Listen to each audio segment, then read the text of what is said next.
না না, সে আপনি যা ভালো বুঝবেন তাই করবেন। আমি তো আসলে আপনার কথা ভেবেই বলছিলাম আর কি। না, ছেলের বিয়ের ব্যবস্থা তো সে তো কম নয়। মা তুমি এসব কি বলছো? ঠিকই বলছি, যত তাড়াতাড়ি সম্ভব বিয়েটা দিতে হবে।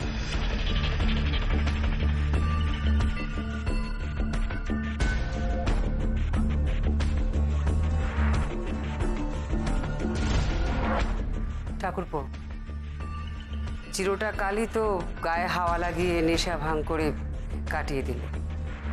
এবার অন্তত ভাইপোর বিয়ের দায়িত্বটা তুমি নাও।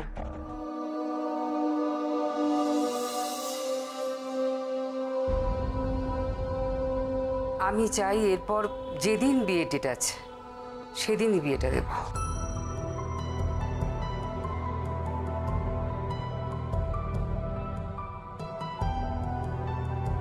যদি কালকে বিয়ের দিন থাকে তবে কালই আমি বিয়ে দেব।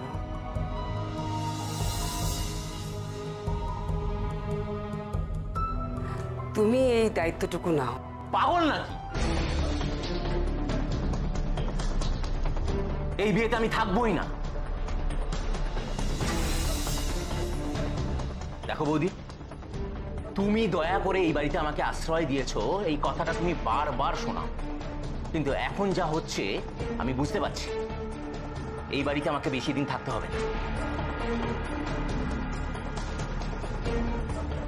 এই মেয়ে যদি বউ হয়ে এই বাড়িতে আসে তার তো টেকা দায় হয়ে যাবে, সেটা তো আমাকে হবেই। টিকো না তাহলে, বিদে হও। শোনো, তুমি যত তাড়াতাড়ি বিদে হবে তত আমি খুশি হব।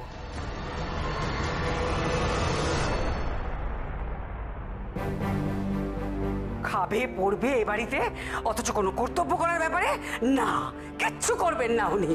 সহ্য করতে পারছি না আমি তোমাকে। মা মা মা তুমি উত্তেজিত হও না মা, তোমার শরীর খারাপ করে তো হব না মানে?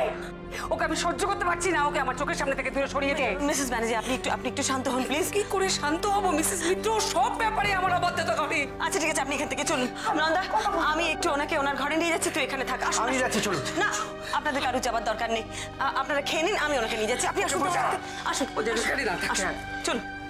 সত্যি কথা সহ্য করতে না পারলে এই অবস্থাই হয়। একদম ফালতু কথা বলবে না, তুমি বলে দিচ্ছি কাকা। অদ্রিজা নামে একটাও ফালতু কথা আমি সহ্য করবো না। কি করবি তুই? আমার যা বলার আমি তা বলবোই। তুই কি করবি? তোমার জিভ টেনে ছেড়ে দেবো আমি। মুখ সামনে কথা বলবি। করবো না সে তুমি হোক বা বোন। কি হচ্ছে এটা কি এসব? ঠিক করেছি আমি, একদম ঠিক করেছি। আমি খুব ভালো করে জানি তোরা দুজন আমার কেউ ভালো চাস না, তোরা হিংসা করিস আমাকে। কি চাই?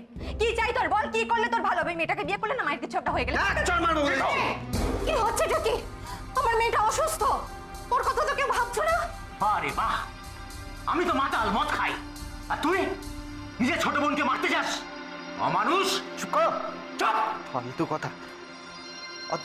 অদ্রিজা আপনি আপনার ঘরে চলুন না, আপনি চলুন। এই থার্ড ক্লাস লোকগুলোর মাঝখানে আপনাকে থাকতে হবে না, আপনি আপনার রুমে চলুন। না না, তোদের কাউকে কোথাও যেতে হবে না, আমরাই চলে যাচ্ছি। চলে এসো কাকা, চলো চলো।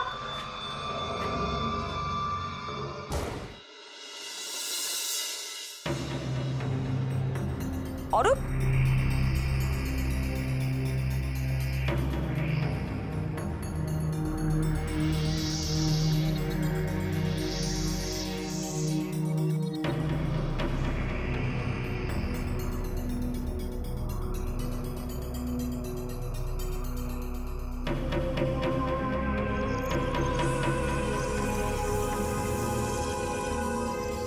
বাবা, এত বিশাল বাড়ি। কি রে তুই এখানে কেন? সব ঠিক তো? হ্যাঁ মানে তোকে কি এখানে আসতে বলেছে? আমরা কি তোকে আসতে বলেছিলাম না? তুই এখানে এলি কেন? এখানে এক সেকেন্ড, তোমরা দুদিন ধরে এখানে কি করছো, কেমন আছো, বাড়িতে সবাই চিন্তা করছে। তো ফোন করতে পারতিস, ফোনে কথা বলে নিতাম। বউয়ার সাথে তো সবসময় আমরা ফোনে কথা বলছি, তোর এখানে আসার কি দরকার ছিল? তোমরা তো জানো না যে কাল রাতে বাড়িতে কি অবস্থা হয়েছে। তোমার শাশুড়ি মা ভেবেছেন যে কাল অমাবস্যা রাত ছিল, তোমাদের দুজনের গাড়ি ভূত চেপেছে। উনি তো কালকে এখানেই চলে আসছিলেন। হ্যাঁ মানে ওনাকে যে হোক করে আটকানো গেছে। আমাকে কি শোনালো তুমি ভাবতে পারবে না। সে কি? হ্যাঁ, তোরা ভাবতে পারবি না যে ওনাকে কিভাবে আটকানো হয়েছে। আর আমাকে যে কি বলছে যে আমি ইনভেস্টিগেশনে কেন তোদের সাথে আসিনি। মোট কথা, তোদের এই বাড়ির বাইরে থেকে ওঝা হওয়াটা উনি মেনে নিতে পারছেন না। একটা কথা বলতো, আমি এসেছি বলে তোর এরকম খোঁচে গেছিস কেন? আরে বাবা, সে আছে অনেক ব্যাপার, তোকে বলছি পরে। তবু ভালো যে তুই পুলিশের ইউনিফর্মটা পরে আসিসনি। কেন? কেন আবার কি? আসল লোকেরা পুলিশ দেখলে সতর্ক হয়ে যেত না? বাবা, তোমার ট্রেনিং এ তো দিদি হাফ ডিটেকটিভ হয়ে গেছে।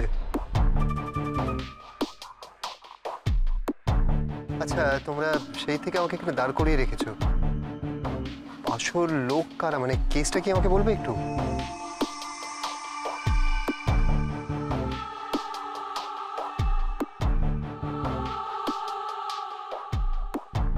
অরূপ, এখানে কোনো কথা বলা যাবে না। তুই গাড়ি এনেছিস? হ্যাঁ। পুলিশের গাড়ি? নো ম্যাম, বাড়ির গাড়ি এনেছি, কারণ আমি এক্সপেক্ট করছিলাম কোনো একটা ঝামেলা হতে পারে তাই। ও মা, আমার ভাইয়ের কত বুদ্ধি দেখেছো। আচ্ছা চল আমরা একটু বাইরে গিয়ে কথা বলি। চল। হ্যাঁ রে অরূপ, আমরা বাড়িতে নেই, মিমি তোর খেয়াল রাখছে তো? এই বিষয়ে না তোমার সঙ্গে আমার কথা আছে, চলো। আচ্ছা চল।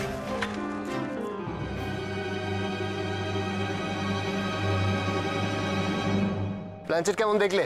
দারুণ ভাই, দারুণ। তুই যদি দেখতিস না একেবারে এখন থাক, সব কথা চুপ কর। একদম ঠিক বলেছো। আগে দিদি ভূতকে ভয় পেত, আর এখন এসব দেখে ভূতকে রেসপেক্ট করছে। অরূপ, এটাকে ঠিক প্ল্যানচেট বলে কিনা আমি জানি না।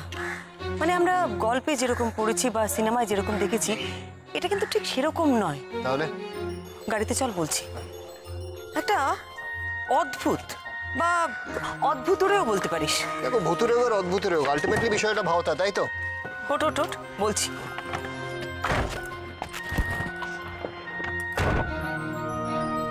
হ্যাঁ অরূপ, ভাওতা বলেই তো আমার মনে হয়।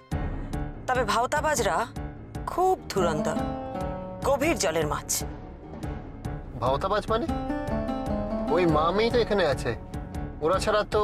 যারা সামনে আছে শুধু তারা নয়, এই ঘটনার পেছনেও কিছু মুখোশ পরা ভাওতাবাজ আছে বলে আমার মনে হয়। আমি না এটা কিছুতেই মেনে নিতে পারছি না দিদি ভাই। তুমি ভাওতা কি করে বলছো? সবটা তো আমাদের চোখের সামনে হলো, আমরা নিজেরা দেখলাম। আত্মা এলো, কথা বললো। চোখের সামনে আমরা যা কিছু দেখি সে সব কি সত্যি? ম্যাজিক বলে যা কিছু দেখানো হয় তা কি সত্যি? ম্যাজিশিয়ানরা তো বলেই দেন এটা হচ্ছে কারসাজি, সাজানো, চোখকে ধোকা দেওয়া। অ্যাবসলিউটলি। চোখে যা দেখেছি তার পেছনে মাথা না খাটালে বিষয়টা অলৌকিক হয়ে যায়। আজ সকাল থেকে এই বাড়িতে যা যা ঘটেছে তাতে আমার পরিষ্কার ধারণা এই সব কিছুর পেছনে একটা গভীর ষড়যন্ত্র আছে, সাংঘাতিক গভীর। গভীর ষড়যন্ত্র কেন বলছো দিদি ভাই? অরূপ, তোকে তো আমি ফোনে এবারের অবস্থাটা মোটামুটি বলেছি। হ্যাঁ, তুমি ফোন করেছিলে, কিন্তু প্ল্যানচেটের ব্যাপারে তো সেরকম কিছু বলনি, শুধু বলে রতিনবাবুর আত্মা এসেছিল। আত্মা শুধু আসেইনি, অনেক কিছু ঘটিয়েও গেছে। তাই নাকি? মানে যেমন কি বললো রতিনবাবুর আত্মা? রতিনবাবুর আত্মা বলল, আমার কাছে চলে এসো, দারুণ বিপদ। এইসব কথা কাকে বললো? ওনার স্ত্রী নীলিমা দেবীকে। আর এসব বলার পরে রেজাল্ট কি? নীলিমা দেবী যে এসবে বিশ্বাসী সেটা এই বাড়িতে কিন্তু সবাই খুব ভালো করে জানে। রতিনবাবুর গলায় এসব কথা শোনার পর ওনার প্রতিক্রিয়া কি হবে সেটা আন্দাজ করা খুবই সহজ। উনি কিন্তু খুব আতঙ্কিত হয়ে আছেন। অরূপ, কাল আত্মা ওইসব কথা বলার পর থেকে নীলিমা দেবীর মধ্যে একটা অদ্ভুত মৃত্যু ভয় কাজ করছে। ওনার ধারণা উনি খুব শিগগিরই মারা যাবেন। আরেকটা সিদ্ধান্ত নিলেন যে ওনার ছেলে তীর্থর সাথে প্ল্যানচেটের মিডিয়াম ওই মেয়েটি অদ্রিজা তার বিয়ে দেবেন। একবার ভেবে দেখ অরূপ, আত্মার একটা কথার ধাক্কায় দুটো এত বড় ডিসিশন।